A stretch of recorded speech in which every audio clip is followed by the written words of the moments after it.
Just wanted to take a minute to introduce you to our next painting project. It's a guitar paint job commission, and it's going to be an interesting one. So I'd like to give a personal thank you to Theodore Bearer. He's the, I didn't enunciate that very well, but you get the idea. He's the owner of the guitar, and it's got some special significance to him. It was his first one, and it was his dad's beforehand.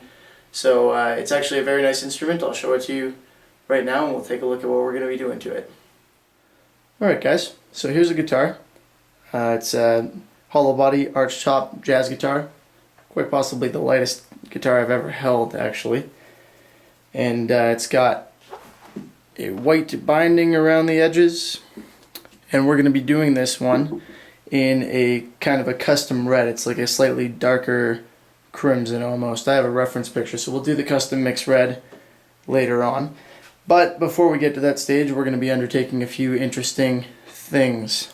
So to start with, on this guitar, where the binding is here, there are a few areas that you might not be able to see, because he actually did, the customer, Theodore, did a great job of prepping this. He's already sanded it down, he's done some work himself, and it looks really good. It's almost ready to paint, so that's excellent.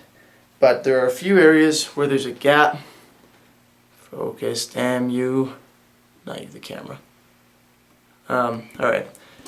I can't get that to show it properly because it's quite a small gap, in fact. But yes, there is a gap between the body and the binding in more than one spot. I think we got 4 or 5 on the front and a few more on the back. But they're just small gaps. And I've spoken with Mr. Bearer, and he has informed me that he has no intention of taking the binding off. So what I'm going to do for those is fill them with either an epoxy or something similar like that, an epoxy resin or perhaps a weld bond or something along those lines. And that's going to go in there clear, so I don't run the risk of covering up any of the binding, because it's actually quite a thin binding as it is, so I don't want to get into that. And also it's going to solidify the bond between the binding and the body. It'll be a very strong thing, as opposed to wood filler, which doesn't really hold things together per se. There are also some areas around the edges of the guitar that are going to require some filling, a little more significant than the binding. So I will use something similar for that potentially. It might be weld bond or epoxy, because it's still right up against the binding. So anything I can do to make that bond stronger, I'm going to do that, because that'll be good for him in the long run. And our more interesting issue here, if you can see, the binding protrudes beyond the edge of the body, pretty much all the way around. Luckily it's relatively even. So as opposed to trying to build the body up and fill that whole area to be even with the binding, which would be quite expensive, honestly, and probably just not feasible. And it would also, on that note, add a lot of bulk to these edges, which could affect the tone of the guitar. So I'm not going to do that, but rather I'm going to begin by sealing the guitar with a very thick layer of my clear coat, essentially, because it's a thick material and it works great as a sealer, and it will show me, based on looking at it at various angles, imperfections that need to be worked on. So after I do my finish sanding and preliminary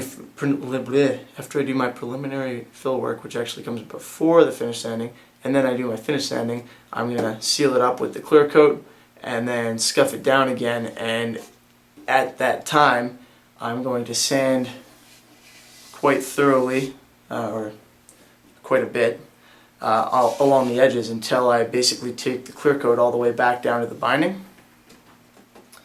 And that should reduce the severity of this ridge quite a bit. So once that's dealt with, that's basically what makes this particular project so interesting, is some of those interesting things that we have to handle. And yeah, once that's dealt with, it'll be a simple matter of sealing it and painting it red, and of course clear coating and polishing it so it's nice and shiny.